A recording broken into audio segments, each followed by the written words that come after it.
ginawa niya. Why? Because God loved the world. Although meron pong world that is, focus to the elect, pero lahat ng tao sa mundo, mga kapatid, kahit sino ka, God has respect to His creation. Kaya hindi ka pwede, mga kapatid, you cannot toy with, you cannot make men slave or toy or you just say anything to other men, mga kapatid, na pabiro, walang kwenta. Bakit? Sila ay ginawa ng Diyos ayon sa larawan niya. Sabi ng Biblia, kahit hindi sila elect, kahit serpent seed pa sila. Why? Because that's part of the attributes of God. Amen. Pero yung elect, mga kapatid, they are part of the equation. Ulitin ko ulit, equation is a situation which two or more parts have to be considered together so that the whole situation can be understood or explained. So, in your life, sa atin, kaya yun ang desire ng mga disipulo. Show us the Father. It suffices us. Now, mga kapatid, we are 2,000 years beyond that situation sa time ng ating Panginoon. Nandito na tayo. With all the unfolding, nakilala natin, mga kapatid, ang ating Panginoon Kristo, nakilala natin ang isang Diyos, nakilala natin na tayo ay bride of Christ. Amen? So, tayo ay magkaroon ng, sabihin natin na, Lord, what must I do? Diba? Parating ganun eh. Since na kompleto na ito, alam nyo ba, mga kapatid, no? Allow me to just speak things at nawa ay makatch nyo ang ibig sabihin nito. Alam nyo ba ang mga theoretical physicists? Ang theoretical physicists, mga kapatid, theory lang.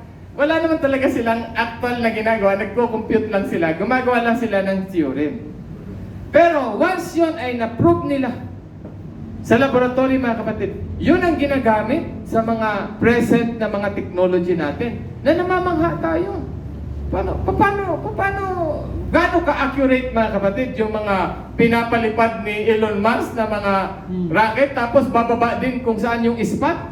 To the dot, mga kapatid, bumababa. Why? Because they use formula. They use equation, mga kapatid.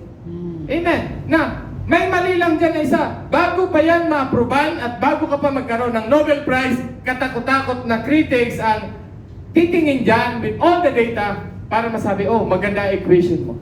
Hindi ba, mga kapatid, all physicists now are striving to find out the single equation of all things? The theory of everything? Amen.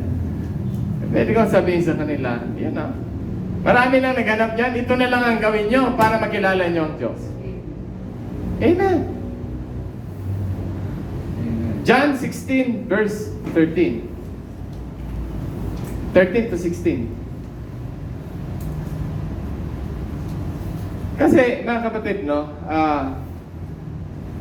when you have that, the moment you use an exact or perfect equation, kahit na ano pang criticism sa'yo, gagana at gagana yan. Basya na ito. Even itong understanding na ito,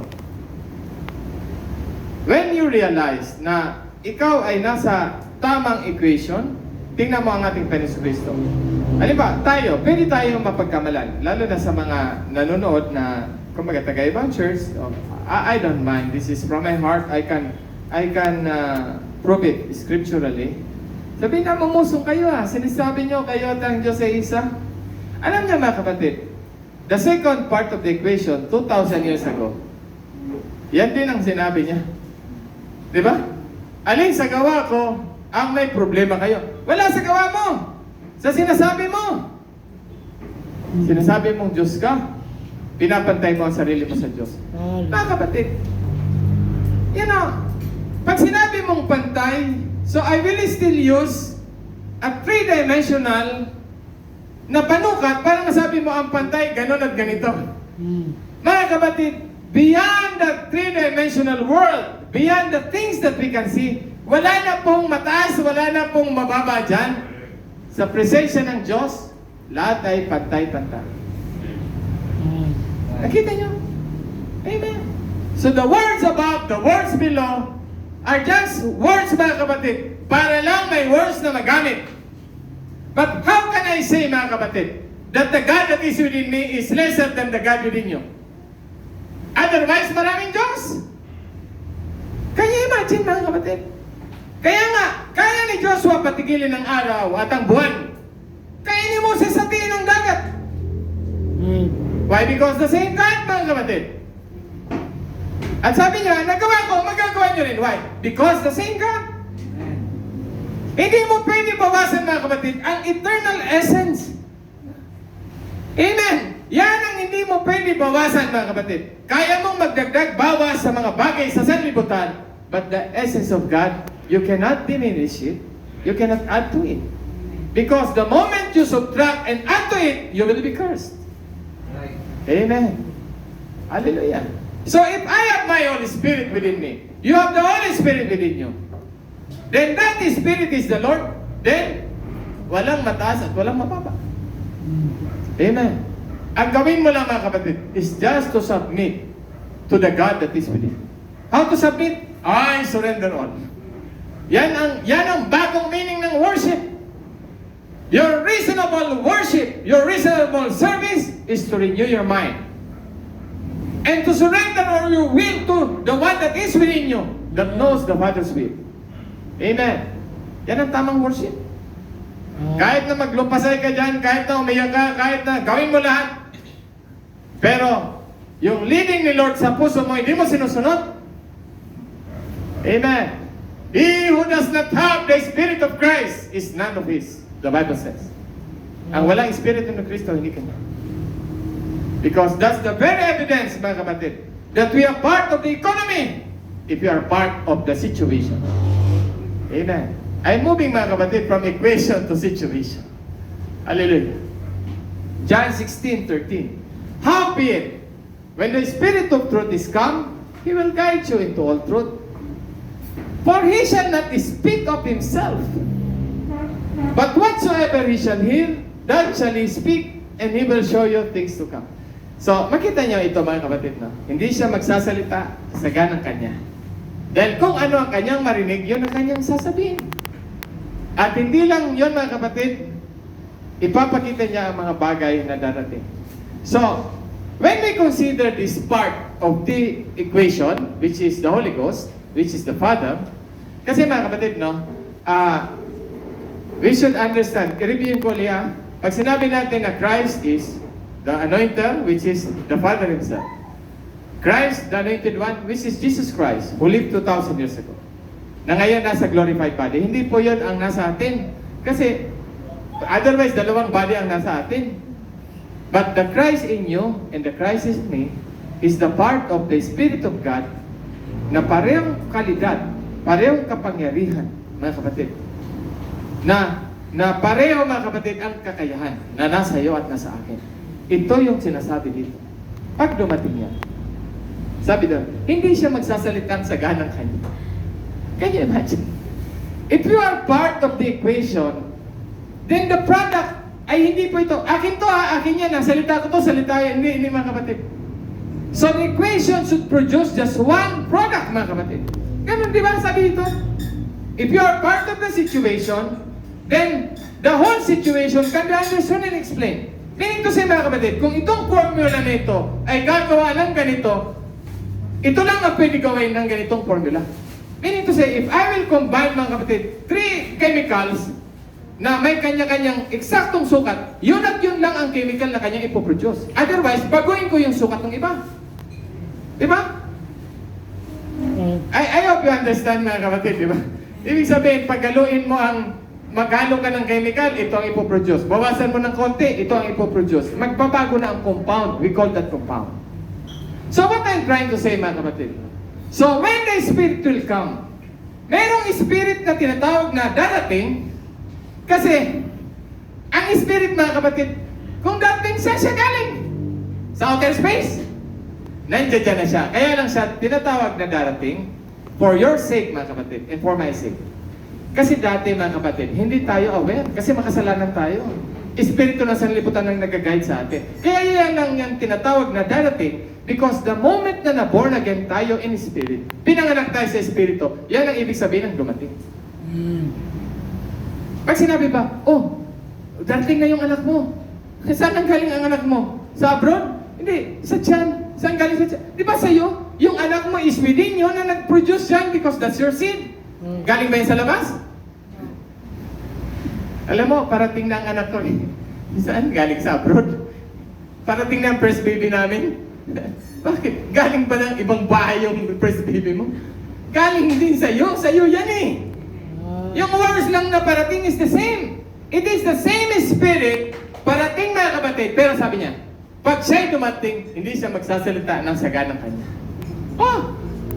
Now, it justifies mga kapatid that the Spirit of God, which is part of the equation, we call the Father that is within me, wala siyang sariling salita. Isa lang ang salita niyan lahat. Ano ibig ko sabihin? In your higher self, sa inyong kaloob-looban na tinatawag niyong seed of God, na tinatawag niyong inner man, na tinatawag niyong anak ng Diyos. Hindi ito ang anak ng Diyos, mga kapatid. Ito ang anak ni Felipe Banagan. Ang anak ng Panginoon, ito sa kalooban ko. Yan po ang Espiritu ng Diyos na nasa akin. The Lord is that Spirit. Wala po siyang sarili niyang salita na magsasalita siya ng sarili niya maliban sa sinabi ng Diyos. No. Amen. This divine equation has one language.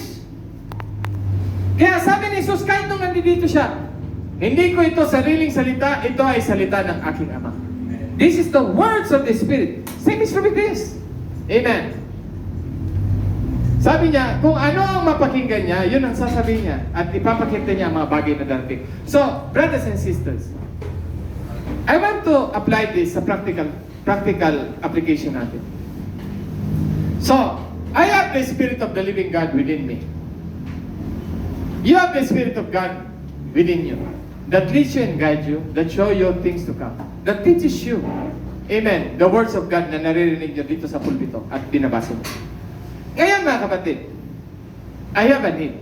May need yung aking physical body. Yan na, pagkain, pera, you name it. Depende, iba-iba naman ang needs natin. So, saan ko yan dadalhin mga kapatid, yung needs na yun? Kanino ko yun sasabihin? Of course, I will tell that to God. Because I know that He hears. Mas gusto kong bigay yan sa Panginoon kasi nakikinig siya eh. Ngayon, mahirap na ngayon magparinig mga kapatid. Subukan mo mag-text, kumusta? Subukan mo mag-reply ng kumusta. Ang susunod na text sa'yo, utang. Kaya, kung ako sa inyo, predicted na lang eh. Pag kinumista ka, kumusta ka? Magkano? See? Even as Christians, sometimes, mga kapatid, we are bothered because of limited resources na meron tayo sa physical aspect. Pero sa Diyos, I rather give Him my message.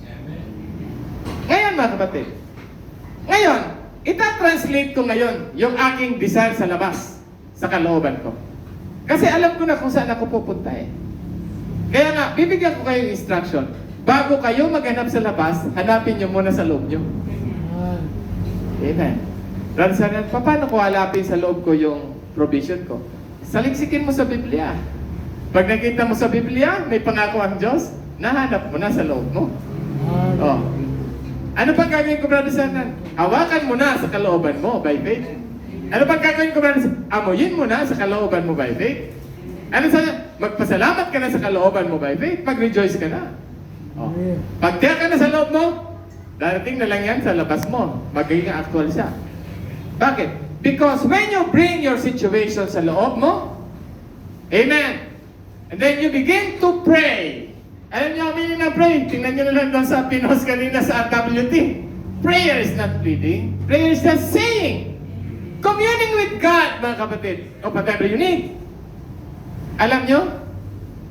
Palagay mo sa inyo pang salita yun. Sabi dito, wala akong sariling salita. Kung anong marinig ko, yun ang sinasabi ko. Amen.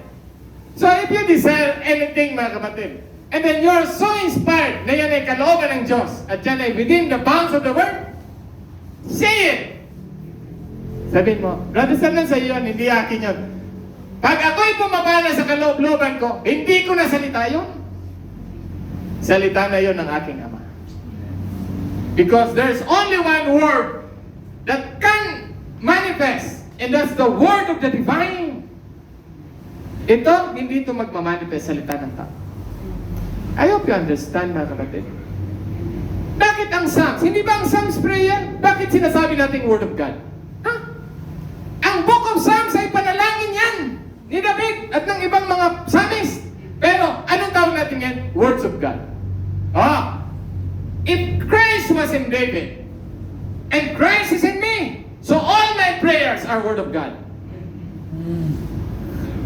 Kung ang prayers ko Word of God, hindi ako nagsasalitang saga ng akin, kundi ang Amang nasa akin na nagsasalita. Amen. Amen. Scripture, you do not know what to pray, but the Spirit of God helpeth you in your infirmities with groaning and with strong cry. Kahit nga hindi ako mag-specific iyakan ko lang ang Panginoon, prayer na yun. Nakita niyo na kapatid? Why? Because I am part of the equation. Ang maganda dito sa equation nito, it can solve anything. Amen. Kaya yan ang pinupos ng madami. Kaya ito si Michio Coco na physicist yung string theory ang nakita niya equation of everything. Why? Because he knew, sa dami-dami ng solusyon sa mundong ito, itong equation para dito, itong equation para dyan, nakakapagod, brothers and sisters. Amen. Para bang iba pa ang Diyos na magpapagaling, iba pa ang Diyos na nagpapaulan? Amen. Hallelujah. Kung napapagod ka na, sabi ni Jesus, come unto me. Amen. I am the way to the Father. Where I am, there you are with me. Isasama ka niya doon sa equation. Halika, sama ka dito. Pag nandito ka na, it can solve everything. Amen. Bakit? Kasi isang utak na lang, isang mind na lang ang gumagana. That divine union, the divine equation, brothers and sisters. So, wag nating sayangin ang pagkakataon ito. Brother Sernan, what must I do? Yan din ang tinanong ng mga tao na nakikinig kay Pedro. Mga kapatid, anong dapat namin gawin? Di magpabautismo kayo. Di ba? Magsisi kayo. Magpabautismo kayo. Para patawarin ang inyong mga kasalanan? Or, you know, what is sin means?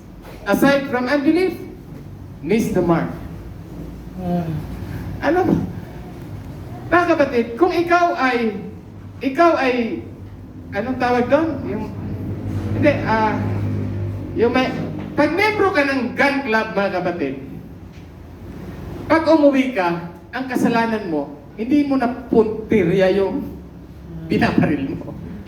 Kaya pag sabihin ng mga kasama mo sa gun club, ito ang pinakamakasalanan ngayon. Bakit? Lahat ng tinarget niya nasa labas ng market. Nasa labas ng bilog ikaw makasalanan. Why? Because sin is missing the mark. Brothers and sisters, amen. You repent from all the things that you have done. You miss the mark. Meaning to say, you miss the purpose of God in your life.